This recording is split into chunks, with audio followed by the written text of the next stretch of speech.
Hello everyone, welcome to my YouTube channel. My name is Faik Anwar.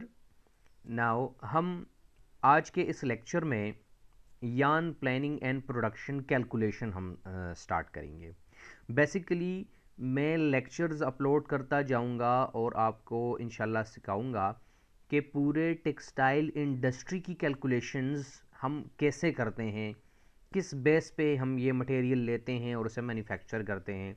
Now मैं start करना चाहूँगा यान manufacturing से, जिसमें मैंने कुछ मॉड्यूल्स भी बनाए हैं और उस मॉड्यूल्स में हम एक एक करके एक एक मॉड्यूल को हम डिस्कस करते जाएंगे और उसमें बहुत सारे लेक्चर्स भी हम अपलोड करते जाएंगे। नाउ मैं आपको बताना चाहूँगा हमारा मॉड्यूल फर्स्ट होगा mixing calculation, blow room calculation, calculation on carding machine, calculation on draw frame, calculation on lathe former and comber, calculation on simplex and ring frame, production and its balancing। ये overall जितनी भी production है from bottom to top के हमारा यान कैसे manufacture होता है और किस बेसिस पे हम कैलकुलेशन करते हैं। नाउ आज हम मॉड्यूल फर्स्ट से स्टार्ट करते हैं जो हमारा है mixing calculation. Subscribe our channel, press the bell icon for more updates. मैं स्टार्ट करना चाहूँगा मॉइस्चर रीगेन से। पहले आपको ये समझना चाहिए कि मॉइस्चर रीगेन होता क्या है। मॉइस्चर क्या होता है? मॉइस्चर बेसिकली नमी को कहते हैं हम, और टेक्सटाइल की जितनी भी फाइबर्स है उसमें कहीं ना कहीं हद तक एक ख़ास नमी होती है। ये नमी क्यों ज़रूरी है? अगर हम कोई मटेरियल हम लेते हैं, परचेस करते हैं, तो चूंकि अगर नमी उसमें ज़्यादा होगी तो उसमें वेट ज़्यादा हमें दिया जाएगा। तो हमने इसका एक स्टैंडर्ड वेट रखा है, क्योंकि अगर वो स्टैंडर्ड वेट से मॉइस्चर एक मटेरियल में कम होगा या उसको ऐसे इन्वायरमेंट में प्रोसेस किया जाएगा जहाँ पे रिलेटिव ह्यूमिडिटी कम होगी, तो ये मटेरियल उस मशीन के पार्ट्स के साथ चिपक जाएगा। इसलिए ये समझना बहुत ज़्यादा ज़रूरी है। तो हमारे पास बहुत सारे फाइबर्स है टेक्सटाइल के, उसमें कुछ हद तक मॉइस्चर होता है। डिपेंड करता है फाइबर पे कि वो फाइबर किस इन्वायरमेंट में रखा है। अगर हम एक फाइबर को ड्राई इन्वायरमेंट पे रख दे तो वो कुछ भी एब्जॉर्व नहीं करेगा, क्योंकि वेदर ड्राई है। अगर उसमें कुछ मॉइस्चर होगा उसका अपना, तो वो रिलीज कर जाएगा, एवापोरेट कर जाएगा वो। लेकिन अगर हमने रिलेटिव ह्यूमिडिटी इन्वायरमेंट में उसे रखा तो इसकी जितनी नेचुरल कैपेसिटी ऑफ एब्जॉर्प्शन है वो उस इन्वायरमेंट से एब्जॉर्ब करेगा। फॉर एग्जांपल कॉटन की है 8.5%।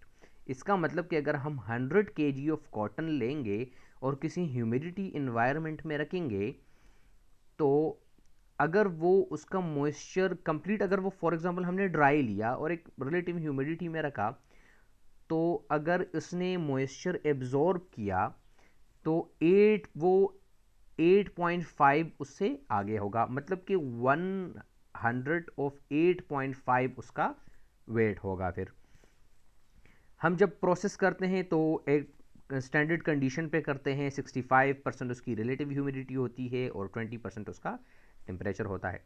Now measuring of unit for moisture, कि कैसे हम मॉइस्चर फाइंड करते हैं, कि सैंपल में कितना मॉइस्चर है, हम ये जानने की कोशिश करेंगे। तो मॉइस्चर रीगेन बेसिकली होता क्या है कि the natural capacity of fibre to absorb the moisture from its environment, कि इस फाइबर की कितनी नेचुरल कैपेसिटी है, कितना ये नेचुरल गेन कर सकता है एक इन्वायरमेंट से।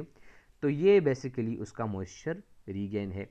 तो हम क्या करेंगे, इसका फार्मूला मैंने मेंशन किया गया है, WM divide by D multiply by 100। मतलब WM क्या है? WM है weight of moisture in that sample which we collect और विच वी मेंशनड। जब हम एक सैंपल ले लेते हैं, फॉर एग्जांपल हमने 10 ग्राम ले लिया, वो हमने कंप्लीटली ड्राई ले लिया है, उसको ड्राई कर दिया है, हमने वेट किया उसे, 10 ग्राम है हमारे पास। फिर जब हमने उसे एक कंडीशन रिलेटिव ह्यूमिडिटी में रखा, वो कंडीशन हो गया, उसने मॉइस्चर एब्जॉर्ब कर लिया, तब हमने उसे वेट किया तो वो 12 ग्राम्स निकला।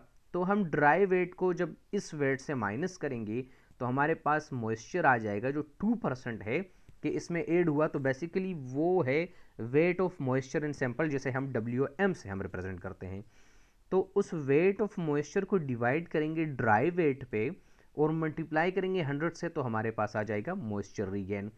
डिपेंड करता है, कॉटन हमारे पास 8.5 है, वूल हमारे पास 15 है, पॉलिएस्टर 0.5 है, आगे आता जाएगा इंशाल्लाह। मॉइस्चर कंटेंट क्या होता है, बेसिकली दोनों में फ़र्क क्या है, दोनों एक तरह की नहीं है। मॉइस्चर रीगेन मैंने आपको बता दिया कि the natural capacity of absorption from their environment, लेकिन मॉइस्चर कंटेंट है कि यहाँ नेचुरल की बात नहीं आती, यहाँ है the capacity of absorption of moisture, कि मतलब कॉटन तो जितना आप दोगे वो इतना मॉइस्चर एब्जॉर्ब कर लेगा, तो 8.5 के ऊपर जितना भी ये एब्जॉर्ब कर रहा है वो सारा का सारा इसका मॉइस्चर कंटेंट है। तो बेसिकली हम इसके ड्राई वेट से रिलेटेड नहीं करेंगे, क्योंकि हम इसे ओवरऑल हमने इसमें सैंपल में मॉइस्चर देखना है। तो वही फार्मूला है कि moisture of weight in sample divide by its original और टोटल वेट मल्टीप्लाई बाय 100, ये हमारे पास इसमें मॉइस्चर कंटेंट आ जाएगा। करेक्ट कंडीशन वेट किसे कहते हैं, basically correct condition the weight of material at standard moisture. For example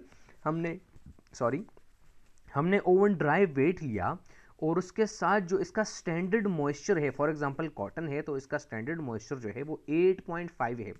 अगर हमने एक ड्राई वेट लिया और उसके साथ हमने 8.58 किया, तो अब इस सैंपल का वेट जितना है हम उसे कहेंगे करेक्ट कंडीशन वेट, के ये ओवरऑल जितना इसका कंडीशन है वो करेक्ट है।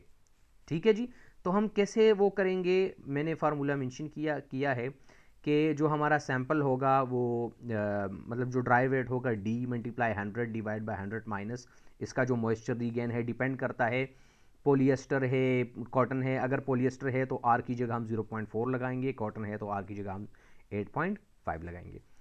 आगे इसमें एक ये यान काउंट कन्वर्जन फैक्टर्स है कि इंग्लिश काउंट को टेक्स्ट में कैसे कन्वर्ट किया जाता है, डेनियर को इंग्लिश काउंट में कैसे कन्वर्ट किया जाता है, डेनियर को टेक्स्ट में कैसे, ये शॉर्ट फॉर्म्स है जो इसके डेरिवेटिव्स है, डायरेक्ट आप कन्वर्जन कर सकते हो।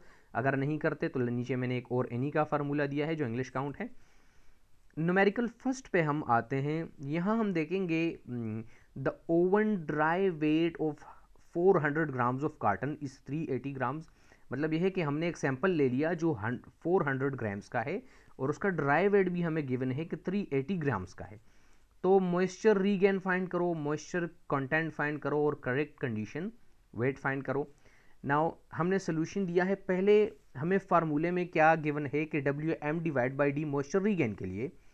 तो WM हम कैसे फाइंड करेंगे, हमारे पास दोनों मेंशन है, इसका ओरिजिनल वेट इसका ड्राई वेट हम उससे माइनस करेंगे, हमारे पास 20 ग्राम्स आया, कि मतलब इस सैंपल में 20 ग्राम्स मॉइस्चर मौजूद है। हम अगर उसे ड्राई वेट पे डिवाइड करेंगे, यहाँ आप देख सकते हो ड्राई वेट पे हमने डिवाइड किया 100 से मल्टीप्लाई 100 से मल्टीप्लाई किया, तो ये हमारे पास आया 8.26। अब हमारे पास मॉइस्चर कंटेंट है, मॉइस्चर कंटेंट जो हमारा पास WM है यहाँ पे है 20, तो इसको डिवाइड करेंगे W पे और मल्टीप्लाई करेंगे 100 से, यहाँ हमने किया है तो हमारे पास आया 5.0, ये मॉइस्चर कंटेंट इसमें मौजूद है।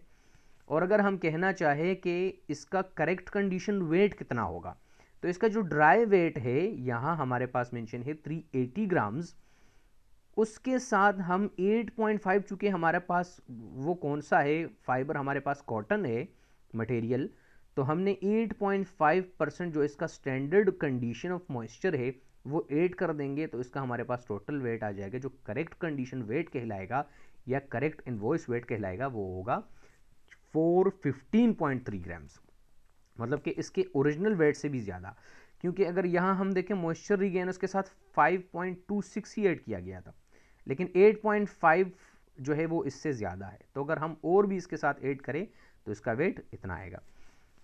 Now this is our first video about the yarn planning and production, module first है। इंशाल्लाह नेक्स्ट हम इसी में ही इसी के न्यूमेरिकल्स हम डिस्कस करेंगे इसके पार्ट सेकंड में। आपको यहाँ अगर कुछ समझ नहीं आया तो आप हमें कमेंट कर सकते हैं, आप लाइक कीजिए, शेयर कीजिए। आप अगर कोई और आपको कैलकुलेशन चाहिए तो काइंडली आप हमें बता सकते हैं कमेंट्स बॉक्स में। अल्लाह हाफिज़।